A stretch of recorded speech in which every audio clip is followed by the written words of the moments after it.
हाँ, सबसे पहले सब कुछ साइड में रखो। सबसे मेन चीज, गर्मियाँ चली गई हैं, पसीना बहता रहता था वीडियो बनाते समय, अब वैसा नहीं होगा। हल्की हल्की ठंडी आ गई है, पूरी तरीके से नहीं आई है अभी भी। इतना हो गया है कि गर्मी ही लगेगी। यहाँ किचन में वीडियो बनाता हूँ, कुछ नहीं है, अंका पंखा। तो समर टाइम रेंडरिंग, इस शो की डिमांड मेरे को काफी आई थी कमेंट सेक्शन में, भाई साहब ये शो देख लो, मजा आ जाएगा, summer time rendering best anime. तो हमारा थोड़ा सा एक वो साइकोलॉजिकल शायद होता है कि हम थोड़ा नाम से जज करने की कोशिश करते हैं कि इस शो में हमें क्या देखने मिलेगा, क्या देखने मिल सकता है। तो मैं भी कहा था यार, समर टाइम रेंडरिंग, गर्मियों का समय, गर्मियां वैसे पसंद नहीं भाई अपन को, वही निकलेगा शो में शायद। स्लाइस ऑफ लाइफ हो, थोड़ा मजे करेंगे कैरेक्टर्स। मैंने कहा नहीं यार, गर्मियां अभी नहीं है, वैसे ही गर्मी में चुचा रहे हैं। फिर और डिमांड देखने मिली, और डिमांड पे डिमांड। भाई साहब मैंने कहा कुछ तो है अभी शो में, मेरे को देखना पड़ेगा। फिर पता चला एक ही सीजन है, 25 एपिसोड, वाओ लगाओ भाई। फिर भी मैं एक्सपेक्टेशन लेके यही गया था, चलो स्लाइस ऑफ लाइफ एनीमे होगा, रोमांस होगा, देख लेंगे, चलो कुछ एक्स्ट्रा ऑर्डिनरी कर दिया होगा तो चलो ठीक है जो मिलेगा। पर जैसा ही पहले एपिसोड देखा, भाई साहब क्या गलत फहमी। तो चलो, तुम में से पहले जिसने ये शो नहीं देखा, तो समर टाइम रेंडरिंग नाम जितना ही पीसफुल हो, पर शो है भाई साहब dark, horror, super natural, mystery, action and time travel वगैरह के जॉनरास को बिलोंग करने वाला। पहले एपिसोड के शुरू के फर्स्ट हाफ में तुम्हें वो कुछ नहीं रंग दिखाएगा, तुम्हें वही लगेगा हाँ भाई एक बंदा आया है सीम पे करके, वो अपने बाहर गया था पढ़ाई लिखाई करने, वापस अपने आइलैंड पे आया जहाँ पे बिलोंग करता है। कुछ रीजंस की वजह से किसी का फ्यूनरल रहता है, किसका रहता है शो में पता चलेगा, जिनको पता है उनको तो पता है। तो तुम्हें लगेगा वाह भाई साहब ये अपना समय बिताएगा, कुछ बंदी सी उड़ती हुई आएगी एक साइकिल पे, अरे वाह वाह। तुम्हें लगेगा भाई साहब मामला सैड है आज तो। पर एकदम से जो तुम्हें झटका लगेगा लास्ट में, अगर तुम कुछ और पकड़ के बैठे थे तो सर पकड़े बैठ जाओगे।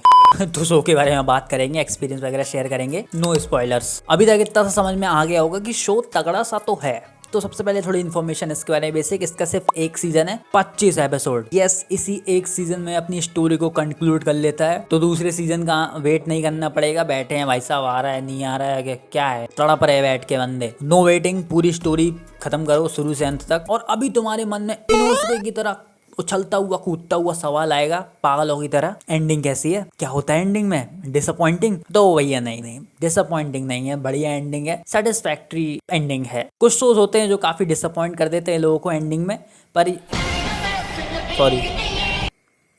और हाँ, सबसे मेन चीज, ये शो हिंदी डब में भी अवेलेबल है, तो जो भैया हिंदी में देखना पसंद करते हैं तो ये शो तो आप लपेट ही लें। और हिंदी डब हाँ ठीक है, बढ़िया है, मतलब कुछ मूवमेंट्स होते हैं ना जहाँ पे एक्सट्रीम इमोशन दिखाना पड़ता है, चिल्लाना पड़ता है, भाई साहब दिल की बात कहनी पड़ती है, तो वो उतने अच्छे से कभी कभार कन्वे नहीं होती है, ऐसा लगता है भाई जबरदस्ती बोल रहा है। पर शब्दों का डांडिया नहीं खेला है, कुछ भी शब्द पेल दिए बीच में। पवन अमन शक्ति मुक्ति उक्ति नहीं देगी, ऐसा कुछ नहीं है। Now show is very engaging, hook करने वाला है, तुम्हें बांध के रखेगा थ्रू आउट द शो। पहला एपिसोड का पहला सीक्वेंस ही तुम्हें इतना मिस्टीरियस टाइप का लगेगा कि ये क्या हो रहा है, ये एकदम से क्या हुआ। मतलब वहां पे एक गर्ल वो कुछ मैसेज देती है कि भैया ये मत करना, बचाना, ये करना, वो करना, एकदम से बंदा भाई साहब जन्नत में,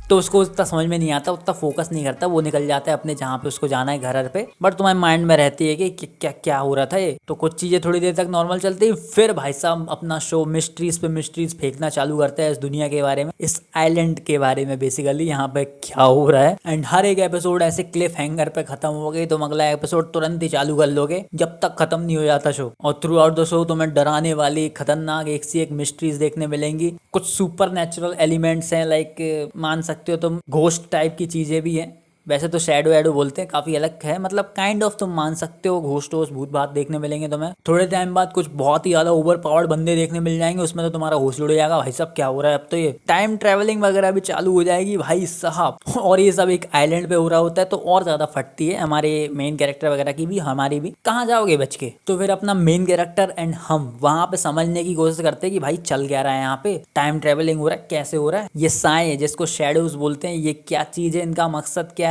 कहाँ से आई है, क्यों आई है, ये सब पता करते हैं। एंड शैडोज काफी खतरनाक है, लोगों को मारना बिंडना इनका यही रोज का एक खाना है बेसिकली उनका, तो वो लोग आम इंसान। तो शीम पे अपना और हम चीजों को समझने का कोशिश करते हैं कि क्या चीज कैसे काम कर रही है। शीम पे अपने जैसे कुछ काम के लोगों की टीम बनाता है इस मैटर को सॉल्व करने के लिए। And through out the show काफी खतरनाक चीजें जानने मिलती है, एक सी एक चीज जानने मिलती है। एंड मेन चीज, सब कुछ तो मैं एक्सप्लेन किया जाएगा, कैसे क्या हो रहा है पूरा डिटेल में एक्सप्लेन्ड है। और एकदम से ना अचानक से इतनी सारी मिस्ट्रीज और इतनी खतरनाक चीजें देखने मिल रही, ओवर पावर्ड बीइंग मिल रहे हैं, टाइम ट्रेवल हो रहा है, तो तुम्हें माइंड में लगता है कि यार सपना अपना तो नहीं है ना ये, नहीं तो मेन कैरेक्टर लास्ट एपिसोड में जाग गया, बस भाई मैं डर गया था ऐसा ना हो भाई, पर एक्चुअली क्या ऐसा है? नहीं, नहीं ऐसा तो डरना मत, मतलब तो डरना, क्योंकि सब असली में हो रहा है तो फिर तो और डर लगेगा। और मिस्ट्रीज वगैरह से इंटरेस्ट आ ही जाता है, और साथ ही साथ कुछ और इनने स्प्रिंकल किया है, बिट ऑफ रोमांस एंड वही सब चीज़ें। ओवरऑल मैं कहना चाहूँगा शो काफ़ी ब्यूटीफुल था। Thank you for suggesting me this show, क्योंकि ऐसा शो मैंने पहले कभी नहीं देखा है। ये मतलब अलग ही टेक था एक टाइम ट्रैवलिंग पे, और वायलेंस वगैरह दिखाने में शो बिल्कुल भी नहीं झिझकता है। जो करना है वो कर देता है, मार देता है, मारना है कैरेक्टर्स को, नो प्लॉट आर्मर गिरी। और मैं ऐसा शो भाई देखना भी चाह रहा था काफ़ी टाइम से, जो कि मतलब खत्म हो जाए 1-2 सीजन में, मतलब उसका मैं एंड देख लूँ, क्योंकि ऐसे कई सारे शोज हैं अभी जिनका एंड ही नहीं देख पाए, चलते ही जाते हैं, खत्म ही नहीं होते। या तो मांगा पढ़ने बैठ या फिर खत्म करना है। पर बीच में पता है क्या हुआ था, इस शो से मैंने इंटरेस्ट भी लूज कर दिया था बीच में बिल्कुल शो के। तो इसमें शो की गलती नहीं है, मेरी गलती है। मैं पता नहीं कि समय ना मिल पाने के कारण अपन ने छोड़ दिया था शो बीच में। फिर अपन ने देखा 2-3 हफ्ते बाद, तो अपना थोड़ा बैकग्राउंड उड़ गया कि क्या क्या हो रहा है यहाँ पे, फिर समझने में थोड़ा टाइम लगता है। तो इसलिए बीच में मेरे को समझ में नहीं आया क्या कैसे हो रहा है, तो इसलिए बीच में इंटरेस्ट उड़ गया था। फिर चालू किया देखना तो अरे वाह मजा आ गया, चलो देखो, फिर पूरा खत्म ही कर दिया। तो ये तुम मत करना, रेगुलर देखो, भले ही 2 एपिसोड 3 एपिसोड एक दिन में देखो, पर ये सही तरीका है एनीमे देखना है, कंसिस्टेंटली देखो। ओपनिंग एंड एंडिंग सीक्वेंस या सॉन्ग्स जिनको बोलते हैं, इन पे मैं ध्यान देता हूँ काफी ज्यादा शो के, तो बढ़िया है इसके वो भी। तो ओवरऑल भाई साहब very good show, underrated show. Mystery history वाले एनीमे पसंद करते हो तो हाईली रिकमेंडेड है भाई, नहीं देखा तो जाके देखो। It is one of the show that deserves more popularity like me. और अगर शो को नंबर देना चाहें तो 10 में से मैं दूंगा 8.5। तो आज के लिए इतना ही, मिलते हैं नेक्स्ट वीडियो में कुछ कंटेंट के साथ। ये तो मैं बनाना चाह रहा था इसलिए मैंने फटाफट बना दी है, कुछ बढ़िया करते हैं। Till then bye.